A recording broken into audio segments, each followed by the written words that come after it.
La noche a través del espejo. Novela negra de Frederick Brown. Capítulo 9. Primero, hay que coger los peces. Eso es fácil, hasta un niño, me parece, podría haberlos cogido. Luego, hay que comprar los peces. Eso es fácil, con un penique, me parece, se podrían haber comprado. No olvides dar like y suscribir a Página Oscura. Quizá no se crean que pude haberme olvidado de aquello, pero lo había hecho. Habían pasado tantas cosas desde que había salido de casa hasta que había regresado, que me maravilla, creo, que ni siquiera me acordase de mi propio nombre o del de Jeudy. Eran las 12:10 y teníamos que estar allí, según me había dicho, a la 1. ¿Tiene usted coche?, le pregunté. Asintió. Está aparcado un poco más abajo. Me equivoqué antes al mirar los números de la calle, pero estaba lo bastante cerca como para no molestarme en mover el coche. Entonces nos llevará de 20 a 30 minutos llegar a ese sitio. Muy bien, doctor. Así que aún tenemos 40 minutos y lo hacemos en media hora. Me empezaba a pasar el mareo, pero le llené el vaso sin volver a llenar el mío. Quería serenarme un poco más, no del todo, porque si estaba sobrio, quizá recuperara la sensatez y decidiera no ir, y no quería decidir no ir. Smith se había vuelto a echar en la silla, sin mirarme, así que fui yo quien le miró, y me pregunté qué estaba haciendo al escucharle todas aquellas historietas absurdas sobre las hojas borpales y sobre la vieja casa de Wentworth. No era el loco que se había fugado, pero eso no quería decir que no le faltara algún tornillo, y que a mí no me faltaran algunos más. ¿Qué demonios íbamos a hacer allí? ¿Intentar pescar un Bandersnatch como sacándolo del limbo de la nada? ¿O atravesar un espejo y deslizamos por una conejera para ir a cazar uno en su hábitat natural? Bueno, pues mientras no me serenara lo bastante como para estropearlo todo, era maravilloso. Loco o no, estaba pasándolo en grande. Mejor que nunca desde aquella víspera de Todos los Santos de hacía 40 años cuando, pero da igual, es señal de ancianidad y decadencia el ponerse a recordar cosas que se han hecho de joven, y todavía no soy un viejo. Por lo menos no del todo, vaya. Sí, estaba enfocando de nuevo los ojos correctamente, pero la neblina seguía en la habitación y me di cuenta de que no era una neblina, sino de que era humo. Miré hacia la ventana y me pregunté si quería abrirla con la suficiente gana como para tener que levantarme y abrirla. La ventana. Un cuadrado negro que enmarcaba la noche. Medianoche. ¿Dónde estabas a medianoche? Con Jeudy. ¿Quién es Jeudy? Un hombrecillo que no estaba aquí. Pero tengo su tarjeta. Déjame verla, Doc. ¿Qué número de teléfono tienes? ¿Mi número de teléfono? Y la torre negra se come al caballo blanco. El humo se estaba volviendo demasiado espeso, y yo lerdo. Fui hasta la ventana y abrí la parte de abajo. Las luces que tenía a la espalda la convirtieron en un espejo. Allí apareció mi reflejo. Un hombrecillo insignificante con el pelo gris, con gafas y con la corbata torcida. Me sonreía y se enderezó la corbata. Recordé la estrofa de Carol que Al Grainger me había citado al comenzar la tarde. Eres un viejo, padre William, dijo el joven, y tus cabellos han encanecido por completo. Y no obstante no paras de hacer el pino. ¿Te parece que a tu edad hay que hacer eso? Lo cual me hizo recordar a Al Grainger. Me pregunté si aún podría ser que apareciese por allí. Le había dicho que viniera cuando quisiera antes de medianoche, y esa era la hora en aquel momento. No para jugar al ajedrez, como habíamos planeado, sino para que pudiera unirse a nuestra expedición. No es que tuviera miedo exactamente, pero, bueno, me hubiera gustado que Al Grainger hubiera aparecido. Se me ocurrió que pudo haber venido o llamado por teléfono y que Jeudy no se hubiera acordado de mencionarlo. Se lo pregunté. Sacudió la cabeza. No, Doc. No vino nadie, y la única llamada fue la que usted hizo antes de volver a casa. Así que no había nada que hacer, salvo que Al apareciera en el transcurso de la media hora siguiente, o que le llamara. Y no quería hacerlo. Ya había sido bastante cobarde con anterioridad a aquella tarde. De todos modos, sentía un ligero malestar.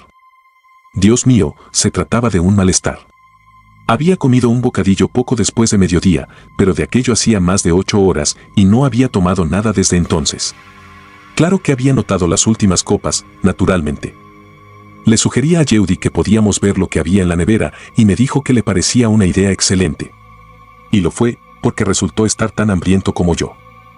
Entre los dos nos comimos 1 kilo de jamón asado, casi una barra de pan moreno, y un tarro mediano de pepinillos y cebolletas. Eran casi las 12:30 cuando acabamos. Quedaba el tiempo justo para tomar una copa digestiva y nos la tomamos. Con el estómago lleno tenía mucho mejor sabor y entró mucho mejor que la última anterior. De hecho me sentó tan bien que decidí llevarme la botella, ya habíamos empezado la segunda. Después de todo podría haber una gran tormenta. ¿Está listo?, me preguntó Smith. Decidí que sería mejor cerrar la ventana. En el cristal, por encima del hombro, podía ver el reflejo de Yahudi Smith que estaba de pie junto a la puerta esperándome. El reflejo era claro y preciso, ponía de relieve la suave redondez de la cara, las arrugas de risa en las comisuras de la boca y de los ojos, la absurda rotundidad del cuerpo. Y un impulso me hizo ir hacia él y extender la mano para estrechar la suya cuando cogió la mía con cierto asombro. No nos habíamos dado la mano cuando nos conocimos en el porche y había algo que me hizo hacerlo en aquel momento. No quiero decir que yo sea clarividente. No lo soy, porque en ese caso nunca habría ido. No sé, en realidad, por qué quería estrecharle la mano. Fue un impulso, pero me alegro de haberlo seguido. Como también me alegro de haberle dado de comer y de beber en lugar de haberlo dejado ir hacia su extraña muerte sobrio y con el estómago vacío. Y todavía me alegro más de haberle dicho, Smithy, me gustas. Pareció gustarle, pero incomodándole un poco. Me dijo, gracias, Doc, pero por primera vez nuestros ojos no se encontraron. Es raro comprobarlo claramente que uno se acuerda de unas cosas y lo vagas que resultan otras.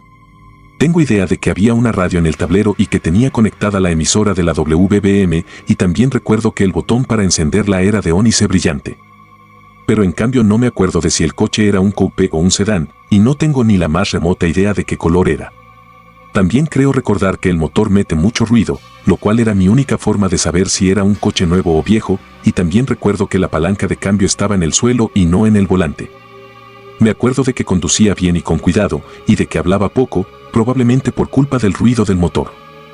Yo le iba indicando el camino, pero no recuerdo ahora, ni tampoco es que importe mucho, cuál fue el que seguimos.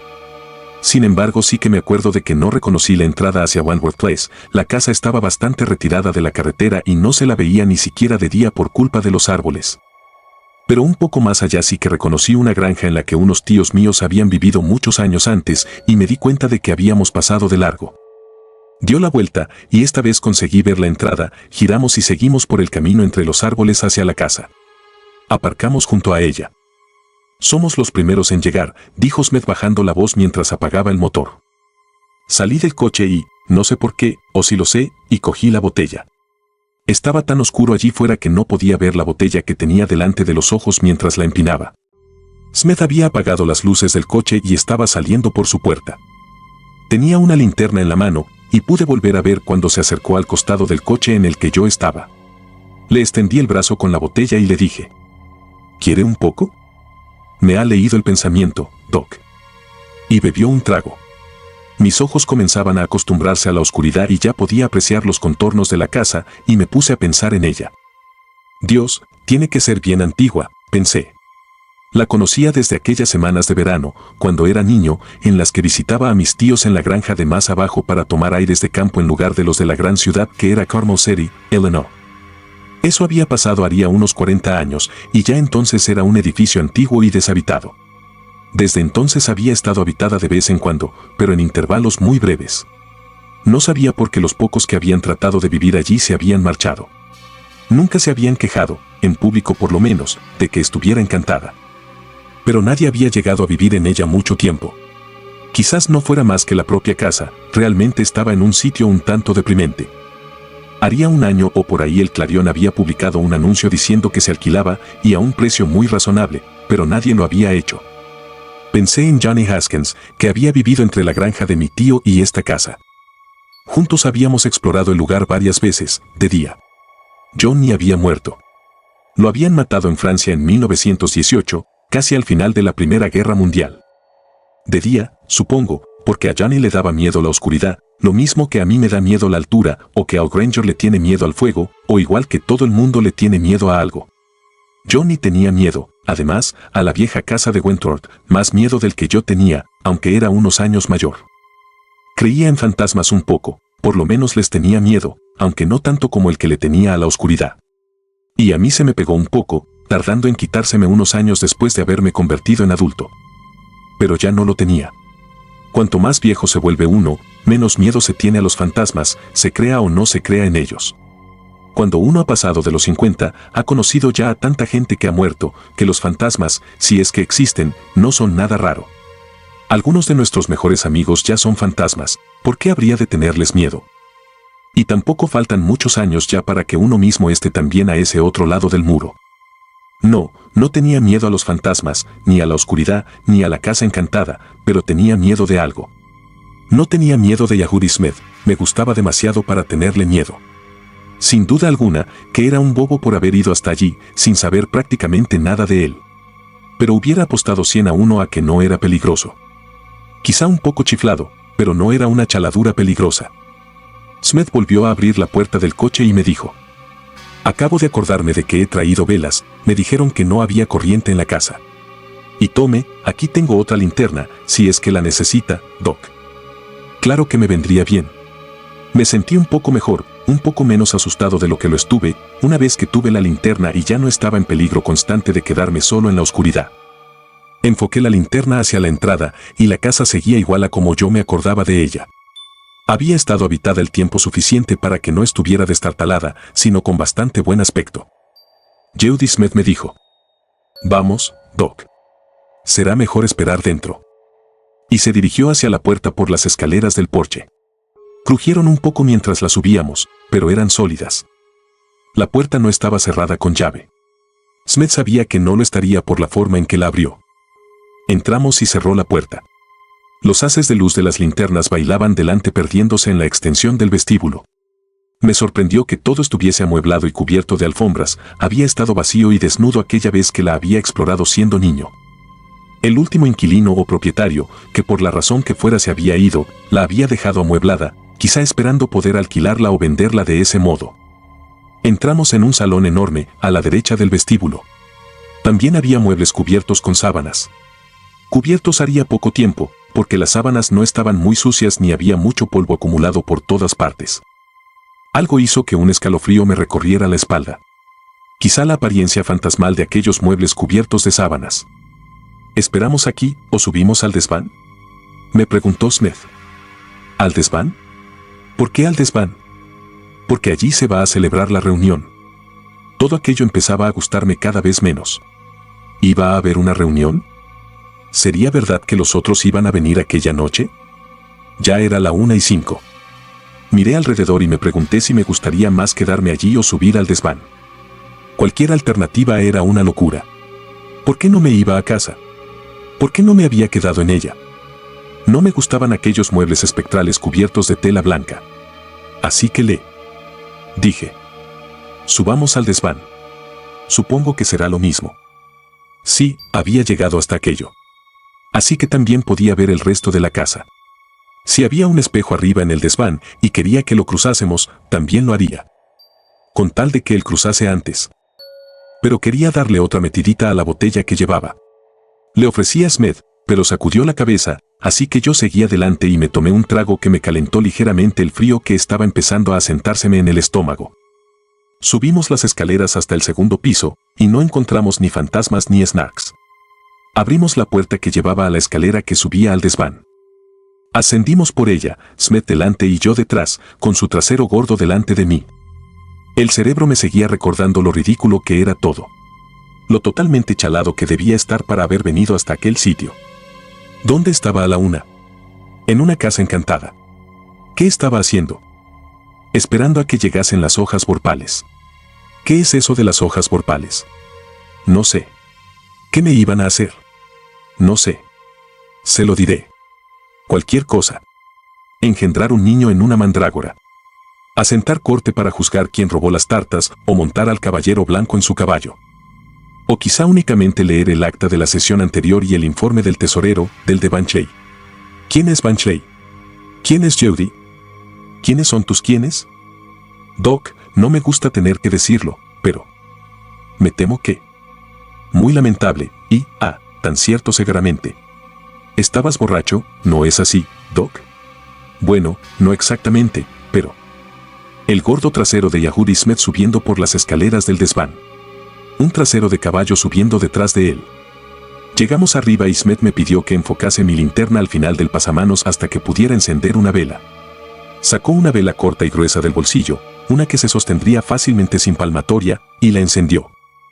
Había baúles y unos cuantos muebles viejos y desvencijados en las esquinas del desván. El centro estaba despejado. La única ventana daba a la parte posterior y estaba claustrada con tablas por dentro. Miré en derredor, y aunque los muebles no estaban cubiertos con sábanas, el sitio no me gustó más que el gran salón de abajo. La luz de una única vela era demasiado escasa para desvelar la oscuridad de un local tan grande, desde luego. Y tampoco me gustaban las sombras que producía. Podrían haber sido de Haberworks o de cualquier otra cosa imaginable. Debería haber test de Rorschach hechos con sombras fugaces. Seguramente lo que le sugerirían a la mente sería mucho más revelador que lo que se obtiene con las manchas de tinta. Sí, me habría gustado tener algo más de luz, mucha más luz. Pero Smith se había metido la linterna en el bolsillo, y yo hice lo mismo con la mía, también era suya, y no había excusa ninguna para agotar las pilas teniéndola encendida. Y además tampoco habría servido para gran cosa en una habitación tan grande. ¿Y ahora qué hacemos? Esperar a los otros. ¿Qué hora es, Doc? Conseguí ver el reloj a la luz de la vela y le dije que era la 1:07. Esperaremos hasta la 1:15. Hay algo que debo hacer en este momento preciso, estén o no estén aquí. Escuche, ¿no es un coche? Escuché y me pareció que sí era. Pero allí arriba en el desván no era muy fácil de decir, aunque me pareció haber oído como si un coche dejara la carretera y viniese hacia la casa. Estaba bastante seguro de ello. Volví a descorchar la botella y a ofrecerle. Esta vez Smith también bebió. Yo le di un trago. Estaba empezando a serenarme, me parecía, y aquel no era sitio ni hora para estar sobrio. Ya era bastante estúpido estar allí borracho. Ya no oía el coche, y entonces, de pronto, como si me hubiera detenido y puesto en marcha de nuevo, lo oí, mucho mejor que antes. Pero el sonido parecía disminuir, como si el coche hubiera estado en el camino, se hubiera parado, y se hubiera vuelto a dirigir hacia la carretera. El ruido cesó del todo. Las sombras se agitaron. Ningún ruido venía de abajo. Temblé un poco. Ayúdeme a buscar una cosa, Doc.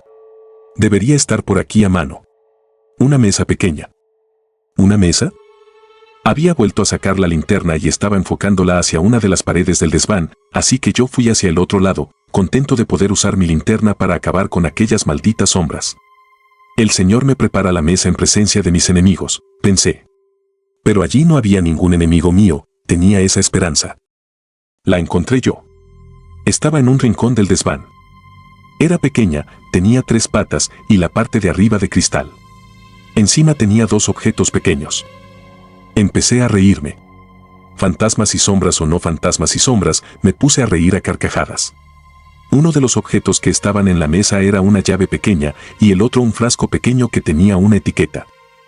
La mesa de tapa de cristal que Alicia había encontrado en el vestíbulo del fondo de la madriguera del conejo, la mesa en la que había estado la llave que abría la puerta pequeña que daba al jardín, y en la que había estado la botella con una etiqueta de papel que decía, bébeme, atada en el cuello. Había visto aquella mesa a menudo, en la ilustración de John Daniel hecha para Alicia en el País de las Maravillas. Los pasos de Smith detrás de mí hicieron que dejara de reírme. Después de toda aquella sandez ridícula podría formar parte de un ritual. A mí me resultaba divertido, pero me gustaba y no quería molestarle. Ni siquiera estaba sonriendo. Me dijo. Sí, es esa. ¿Ya es la 1:15? Casi en punto. Bien, cogió la llave en una mano y la botella en la otra, los demás deben haberse retrasado, pero empezaremos nosotros. Guárdame esto, me metió la llave en el bolsillo, y esto me lo bebo. Quitó el corcho de la botella. Le pido disculpas por no ofrecerle, sobre todo después de que haya compartido conmigo tan generosamente su bebida, pero comprenda que hasta que no haya sido iniciado. Parecía auténticamente molesto, así que yo asentí para darle a entender que lo comprendía y que lo perdonaba. Ya no tenía miedo. Todo era demasiado ridículo como para tener miedo.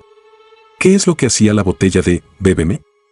Ah, sí, se reduciría de tamaño hasta una altura de unas pocas pulgadas, y entonces tendría que encontrar y usar una cajita con una etiqueta que decía, cómeme, y comer una galleta que habría dentro, y de pronto crecería tanto que...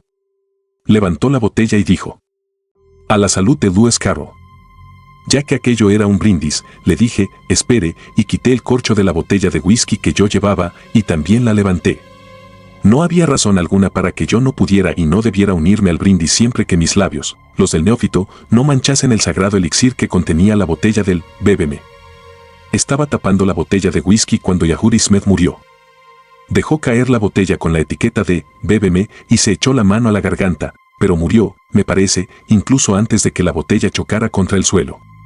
La cara se le contrajo espantosamente en una mueca de dolor, pero el dolor no pudo durar más que una fracción de segundo. Los ojos, que seguían abiertos, se le pusieron de repente en blanco, completamente en blanco. Y el golpe que produjo su caída sacudió el suelo bajo mis pies. Pareció hacer temblar toda la casa. Capítulo 10.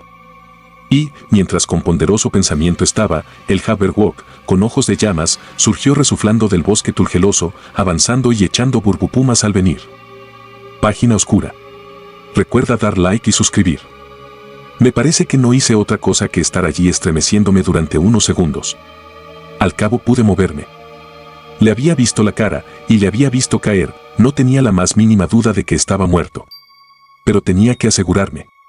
Me arrodillé y metí la mano entre la chaqueta y la camisa buscando el latir del corazón. No se apreciaba ninguno. Quise estar totalmente seguro. La linterna que me había dado tenía el cristal redondo y plano, lo puse sobre la boca y la nariz un momento pero no se empañó en absoluto. La botella pequeña y vacía de la que había bebido era de un cristal bastante grueso. No se había roto cuando la soltó y la tarjeta que tenía atada en el cuello había impedido que rodase lejos. No la toqué pero me puse a gatas y olí la boca. Olía a buen whisky y no pude detectar ningún otro olor. No había olor a almendras amargas, pero si lo que aquel whisky había contenido no era ácido prúsico sería algún otro veneno corrosivo de similar potencia. ¿O sería ácido prúsico y el olor a whisky disimularía el pestazo a almendras amargas? No sabía. Me levanté de nuevo y comprobé que me temblaban las rodillas. Era el segundo hombre que veía morir aquella noche. Pero en el caso de George no me había importado tanto. Se lo merecía, por un lado, y por otro su cuerpo había estado dentro del coche escacharrado, en realidad no le había visto morir. Tampoco estaba solo, Smiley había estado conmigo. Hubiera dado todo lo que tenía en mi cuenta corriente, $312, por tener a Smiley conmigo en aquel desván. Quería marcharme de allí, pero estaba demasiado aturdido para moverme. Supuse que tendría menos miedo si conseguía una explicación de lo que pasaba, pero era todo una locura absoluta. No tenía ningún sentido el que un chiflado me hubiera llevado hasta allí con un pretexto como el que pudiera ser el público apropiado para presenciar su suicidio. De hecho, si de algo estaba seguro, era de que Smith no se había suicidado. Pero, ¿quién le había matado y por qué? ¿Las hojas borpales? ¿Existía semejante sociedad? ¿Dónde estaban? ¿Por qué no habían venido? Un pensamiento repentino hizo que me estremeciera de arriba a abajo. Quizá hubieran venido. Creía haber oído llegar y marcharse un coche mientras estábamos esperando. ¿Acaso no podría haber dejado algún pasajero? ¿Me estarían esperando abajo o estarían deslizándose sigilosamente en ese mismo momento escaleras arriba, hacia el desván y hacia mí? Miré a la puerta. La luz de la vela tembló y bailaron las sombras. Esforcé el oído, pero no se escuchaba nada de nada. No había el más mínimo ruido. Tenía miedo de moverme, y luego, gradualmente me encontré con que ya no tenía miedo a moverme. Tenía que salir de allí antes de que me volviera loco.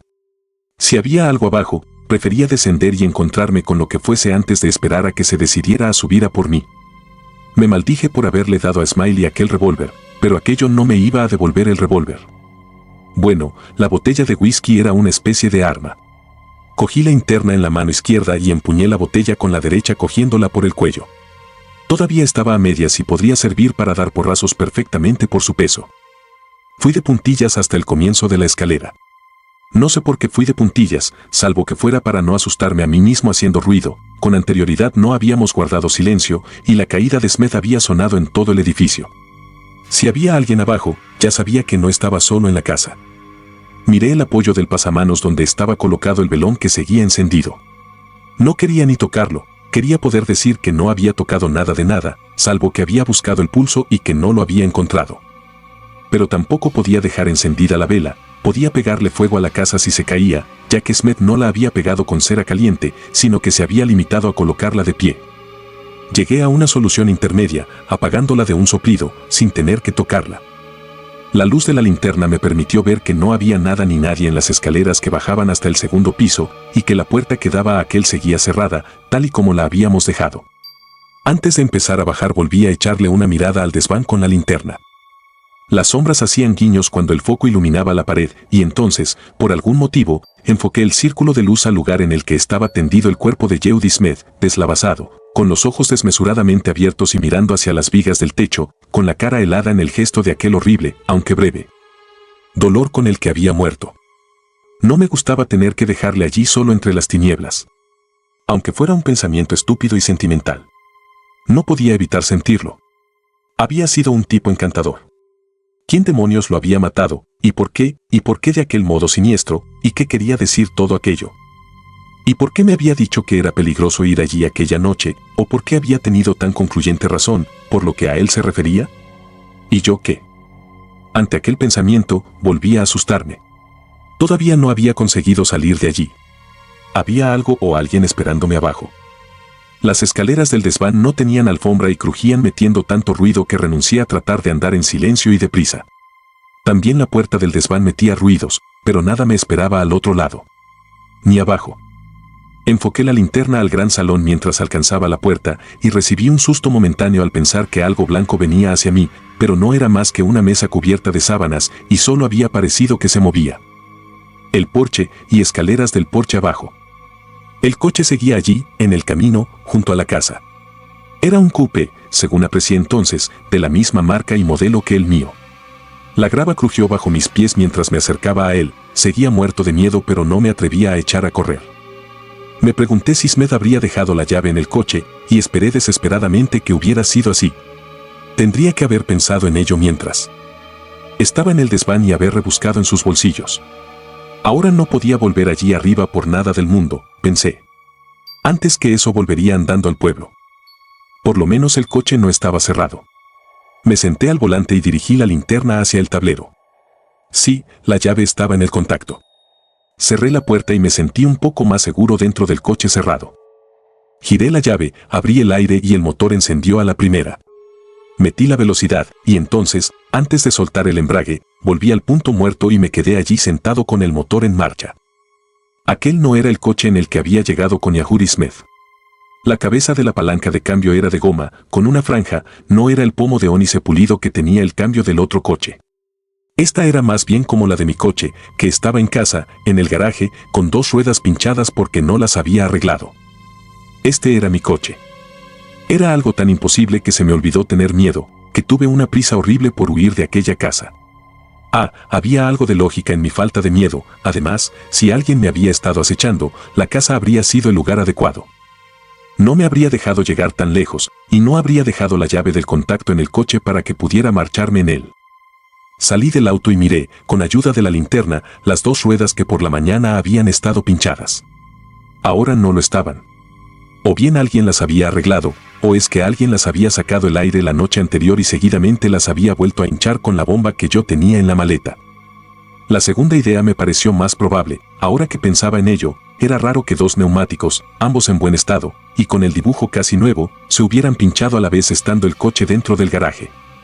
Di la vuelta al coche, mirándolo, y no parecía pasarle nada raro. Volví a ponerme al volante y estuve allí sentado con el motor en marcha, preguntándome si podría haber sido remotamente posible que Yahudi Smith me hubiera llevado hasta allí en mi propio coche. No, decidí, ni por lo más remoto. No había prestado atención a su coche salvo en 3 detalles, pero me eran bastantes para estar seguro. Además del remate de la palanca de cambios, me acordaba que uno de los botones de la radio estaba apretado y que tenía puesta la WBM, mi coche ni siquiera tiene radio, y además estaba el hecho de que el motor metía ruido y el mío no lo mete. En aquel preciso momento, puesto al ralentí, apenas podía oírlo. A no ser que estuviera loco. ¿Podría ser producto de mi imaginación? Y en relación con aquello, ¿acaso era Yahudi Smith un individuo imaginario? Podría ser que hubiera ido hasta allí conduciendo mi propio coche, que hubiera subido solo al desván. Es algo horrible creer que uno está completamente loco, y que además es una locura con alucinaciones. Me di cuenta de que sería mejor que dejara de pensar por aquellos derroteros, aquí, solo en un coche, solo en la noche, aparcado junto a una casa embrujada. Podía volverme loco si es que no lo estaba ya. Bebí un trago de la botella que estaba ahora en el asiento de al lado y arranqué saliendo a la carretera, dirigiéndome al pueblo. No iba deprisa, en parte porque estaba algo borracho, físicamente borracho, en cualquier caso. Aquella cosa horrible que había pasado en el desván, la fantástica e increíble muerte de Yahudi Smith, me había vuelto al estado de sobriedad, mentalmente. No podía haber imaginado. Pero al entrar en el pueblo volvió a asaltarme la duda y las respuestas posibles. Aparqué en un lado de la calle y encendí la luz interior. Tenía la tarjeta, la llave y la linterna, aquellos 3 recordatorios de mi experiencia. Saqué la linterna del bolsillo del abrigo y la miré. No era más que una linterna barata, no habría tenido significado alguno, pero no era mía. La tarjeta era lo mejor. La busqué por varios bolsillos, preocupándome muchísimo, antes de conseguir encontrarla en el bolsillo de la camisa. Sí, la tenía, y seguía poniendo Yahudi Smith.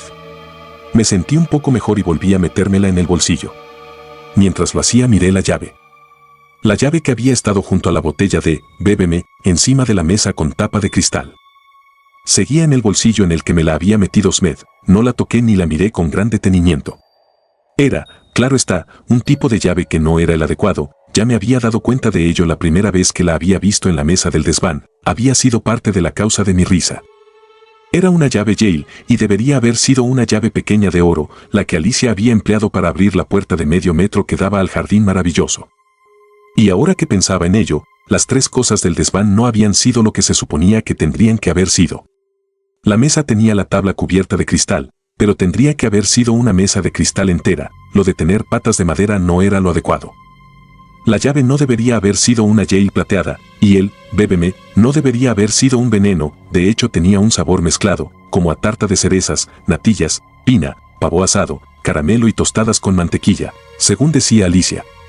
No creo que le hubiera sabido a nada de aquello al pobre Smith. Volví a conducir, despacio. Ahora que había vuelto al pueblo tenía que decidirme por ir hasta la comisaría o por llamar a la policía del estado. Me decidí, aunque a disgusto, a ir a la comisaría.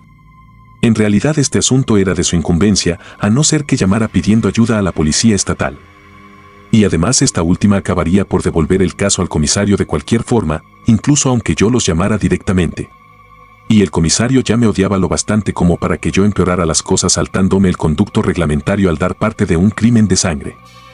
Y no es que yo no le tuviera manía, pero aquella noche él iba a estar en mucha mejor posición que yo para poder armar follones y causarme molestias respecto a las que yo podría causarle. Así que aparqué mi coupé en la acera de enfrente de la comisaría y le di otro trago a la botella para darme el valor necesario para contarle a Katz lo que tenía que contarle. Seguidamente crucé la calle y subí las escaleras hasta la oficina del alguacil, que estaba en el 2º piso del juzgado. Si tenía suerte, pensé, Katz estaría fuera y quizás su ayudante, Hank Ganser, estaría allí en cambio. No tuve esa suerte. Hank no estaba y Katz estaba hablando por teléfono. Me dirigió una mirada rabiosa cuando entré y siguió hablando por teléfono. Infiernos, podría haberlo hecho llamando desde aquí. Vete a ver al tipo ese. Despiértalo y asegúrate de que está despierto como para recordar cualquier detalle que hayan dicho. Claro, y llámame antes de volver para acá. Colgó el aparato y el sillón giratorio en el que estaba sentado chirrió mientras se daba la vuelta para ponerse frente a mí. Me soltó un aullido. Todavía no es ninguna noticia. René Katz grita siempre, jamás le he oído hablar en un tono de voz normal, ni siquiera tranquilo. Tiene una voz muy apropiada a esa cara colorada que tiene, que siempre da la impresión de estar enfadado. Me he preguntado con frecuencia si también tiene esa expresión cuando está en la cama. Me lo he preguntado, pero no he sentido el más mínimo deseo de averiguarlo. No obstante, lo que me acababa de gritar tenía tan poco sentido que me limité a decirle: he venido para denunciar un asesinato, Katz. Pareció interesarle. ¿Quiere decir que ha encontrado a Miles o a Bonnie? Durante un instante no me di cuenta del significado de ninguno de los nombres. El tipo se llamaba Smith. Supuse que sería mejor ir contando poco a poco lo de Yehudi, o quizá darle a Katz la tarjeta para que él mismo lo comprobara. El cadáver está en el desván de la antigua casa del Pico, Wentworth Place. ¿Stoeger está borracho? He estado borracho, pero no estoy borracho. Al menos esperaba no estarlo. Quizá aquel último trago que me tomé en el coche antes de cruzar hubiera estado de más. Tenía la voz pastosa, incluso yo mismo me lo notaba, y también me daba la impresión de que debía tener los ojos un tanto extraviados y brillantes. Estaba empezando a sentirlos de ese modo desde dentro también. ¿Y qué estaba haciendo en el desván de Wentworth Place? ¿Quiere decir que ha estado allí esta noche? Volví a tener el deseo de que en lugar de Katz hubiera estado allí Hank Ganser.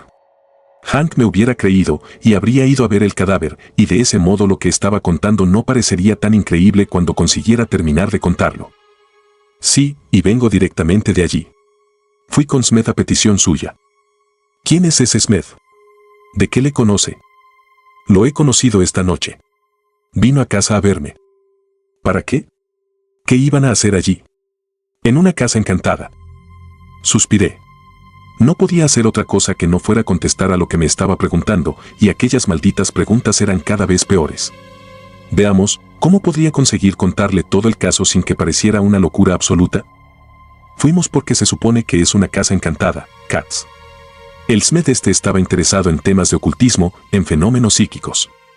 Me pidió que fuera con él hasta allí para llevar a cabo un experimento. Yo tenía entendido que habría otras personas presentes, pero no aparecieron. ¿Qué clase de experimento? No lo sé. Murió antes de que comenzásemos con él. ¿Usted y él estaban allí solos? Sí, y dándome cuenta de hacia dónde quería ir, añadí, pero yo no le maté. Y tampoco sé quién lo ha hecho. Ha sido envenenado. ¿Cómo, envenenado? Una parte de mi mente quiso decirle, al beber de una botellita que decía bébeme, puesta encima de una mesa de cristal, como pasa en Alicia en el País de las Maravillas. Pero la parte sensata de mi cerebro me dijo que sería mejor que él se molestara en averiguarlo. Así que le dije. Bebió algo de una botella que estaba allí preparada para él.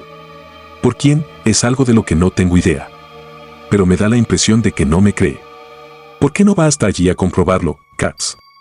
Maldita sea, hombre, estoy denunciando un asesinato. Y en aquel instante se me ocurrió que en realidad no había ninguna prueba de ello, así que lo arreglé un poco. O por lo menos una muerte violenta. Me miró fijamente y me dio la impresión de que empezaba a convencerse, un poco al menos. Sonó el teléfono, y la silla giratoria volvió a chirriar cuando se volvió. Ladró, hola, soy el comisario Katz al aparato. Moderó un poco la voz e inmediatamente dijo.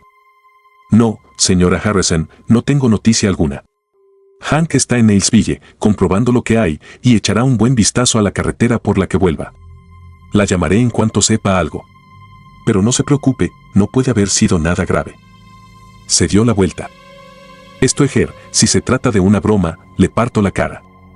Y tenía la intención de hacerlo, además era perfectamente capaz de ello. Katz es un tipo de talla media, no es mucho más grande que yo, pero está hecho una mulla y físicamente es duro como una peña. Puede habérselas muy bien con tipos que le doblan en peso.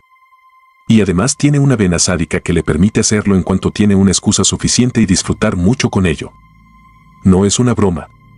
¿Qué les ha pasado a Mouse Harrison y a Ralph Bunny? Han desaparecido. Salieron de Nailsville con la nómina de Bonney poco después de las 11:30 y deberían haber estado de vuelta a medianoche. Son casi las 2 y nadie sabe por dónde andan. Mire, si me pareciese que está usted sobrio y que pudiera haber un fiambre en el pico, llamaría a la policía del estado. Tengo que quedarme aquí hasta que sepamos qué les ha pasado a Miles y a Bonney. Lo de la policía del estado sonaba muy bien, por lo que a mí tocaba. Yo había presentado la denuncia en el lugar adecuado, y a Katz no se lo iban a echar en cara si llamaba a la policía estatal. Iba a abrir la boca para decir que me parecía una idea excelente cuando volvió a sonar el teléfono. Katz respondió con un aullido y siguió. Según dice el cajero, volvían directamente, ¿no, Hank? Por ahí no pasó nada raro, ¿eh? De acuerdo, vuelve y mira a ambos lados de la carretera por si acaso se han salido y han chocado o algo así. Sí, el pico. Es por el único sitio por el que pueden haber venido. Ah, escucha, párate en Wentworth Place de la que regreses y echa una ojeada en el desván. Sí, he dicho en el desván. Doc Stoeger está aquí, borracho como una cuba, y me ha estado contando que hay un fiambre en ese desván. Si de verdad hay uno, ya me ocuparé de ello. Colgó el aparato de un mazazo y se puso a cambiar papeles de sitio en el escritorio, para dar una apariencia de tener mucho que hacer. Finalmente recordó algo y llamó por teléfono a la compañía pirotécnica Bonney para comprobar si Bonney había aparecido por allí o había llamado. Aparentemente, por lo que pude oír de la conversación, no había hecho ninguna de las dos cosas. Y me di cuenta de que estaba de pie y que ahora, ya que Katz le había dado órdenes a su ayudante, no pasaría nada hasta que Hank volviera. Tardaría por lo menos media hora más y venía conduciendo despacio para poder mirar a ambos lados de la carretera. Así que me busqué una silla y me senté. Katz seguía moviendo y revolviendo papeles sin prestarme atención. Me puse a pensar en Bonney y Miles y a desear que no hubieran tenido un accidente. Si había sido así, tenía que haber sido bastante grave para no haber aparecido 2 horas más tarde de lo previsto. Salvo que ambos estuvieran malheridos, uno de los dos habría tenido tiempo para llegar hasta un teléfono. Claro que también podían haberse parado en algún sitio para tomar unas copas, pero no era muy probable, por lo menos no que pararan 2 horas. Y, además, pensándolo bien, tampoco habrían podido. La hora de cierre de los bares era la misma para todo el condado, no se limitaba a Carmel City. Y las 12 habían pasado hacía 2 horas. Me gustaría que hubiera sido así. Y no es que necesitase o quisiera un trago en especial en aquel momento, pero hubiera sido mucho más agradable estar esperando en el bar de Smiley que en la comisaría. De repente, Katz giró la silla hacia mí. Usted no sabrá nada de Bonney y Harrison, ¿verdad? Nada de nada. ¿Dónde estaba a medianoche? Con Jody. ¿Quién es Jody? El hombrecillo que no estaba allí. En casa, hablando con Smith. No salimos hasta las 12:30. ¿Estaba alguien más con ustedes? Sacudí la cabeza. Ahora que pensaba en ello, nadie salvo yo, por lo que sabía, había llegado a ver a Yahudi Smith. Si su cadáver no estaba en el desván de Wentworth Place, iba a pasarlo bastante mal para demostrar que había existido. Una tarjeta, una llave y una linterna. ¿De dónde ha salido ese Smith? No lo sé. No me lo dijo. ¿Cómo se llamaba? Aquella me cogió de sorpresa. No me acuerdo. Tengo una tarjeta suya por aquí. Me dio una. Quería que pensase que la había dejado en casa. Yo todavía no estaba preparado para enseñársela. ¿Y cómo es que fue a verle a usted para ir a una casa encantada, porque se fue con él, si ni siquiera le conocía? Él sí que me conocía a mí, como experto en Lewis Carroll. ¿Cómo qué? Lewis Carroll. Alicia en el País de las Maravillas. Alicia a través del espejo. Y la botella de bébeme encima de una mesa de cristal y una llave y Bandersnatches y Haberwalks. Que Katz lo descubriera, pero después de haber encontrado el cuerpo y de que comprobase que yo no estaba ni borracho ni loco. Alicia en el País de las Maravillas. Dijo resoplando. Me dirigió una mirada fulminadora durante unos 10 segundos y seguidamente debió decidir que estaba perdiendo el tiempo, porque dio la vuelta a la silla y volvió a los papeles. Rebusqué en los bolsillos para comprobar que la tarjeta y la llave seguían en ellos. Así era. La linterna estaba en el coche, pero la linterna no tenía especial importancia. Quizás tampoco lo tuviera la llave. Pero la tarjeta era el contacto que en cierto sentido tenía con la realidad. Siempre que tuviera impreso a un Yahudi Smith. Sabía que no estaba como una cabra. Sabía que esa persona había existido, y que no era simplemente un producto marginal de mi imaginación. La saqué del bolsillo para volver a verla. Sí, seguía poniendo Yahudi Smith, aunque mis ojos se enfocaban con dificultad. Las letras estaban un poco borrosas, lo que implicaba que, o bien me hacía falta otro trago, o bien bastante menos. Jody Smith, en tipos borrosos. Jody, el hombrecillo que no estaba allí. Y de pronto, no me preguntéis cómo me di cuenta, pero me di cuenta. No era capaz de entender el conjunto, pero sí aquellas partes. El hombrecillo que no estaba allí. Que no estaría allí. Hank volvería diciendo, ¿qué es todo ese lío del fiambro en el desván de Wentworth Place? No encontré nada. Jody. El hombrecillo que no estaba allí. Vi a un hombre en la escalera. Un hombrecillo que no estaba allí. Hoy tampoco estuvo aquí. Ay, me gustaría que se fuera. Todo estaba previsto de antemano, tenía que estarlo. Había visto hasta ese punto la trama. El nombre de Jody no era accidental. Creo que en ese preciso instante casi tuve la revelación que me habría descubierto parte de toda la trama, aunque no toda por completo. Es como cuando uno está borracho, pero no demasiado, cuando uno cree estar temblando al borde de la aprehensión de algo fundamental, cósmico, de algo que ha estado a punto de llegar a nuestro entendimiento siempre. Y, apenas por un instante, se llega a su comprensión. Creo que en aquel momento ese era mi estado mental. Seguidamente levanté la vista de la tarjeta y perdí el hilo de mis pensamientos porque Katz me estaba mirando fijamente. Esta vez había vuelto la cabeza y no el sillón giratorio en el que estaba sentado. Me contemplaba especulativa y sospechosamente.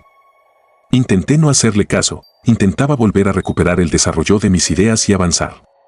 Me estaba acercando a algo. Vi a un hombre en la escalera. El culo gordo de Yahuri Smith que subía por las escaleras del desván, delante de mí. No, el cadáver de rostro deformado, aquel pobre montón de barro frío que antes había sido un individuo tan agradable con arrugas de risa en la comisura de los ojos y de los labios. No estaría cuando Hank Ansor fuera a buscarlo. No podía estar allí, su presencia en aquel lugar no encajaba en la trama que aún no podía entender ni descifrar.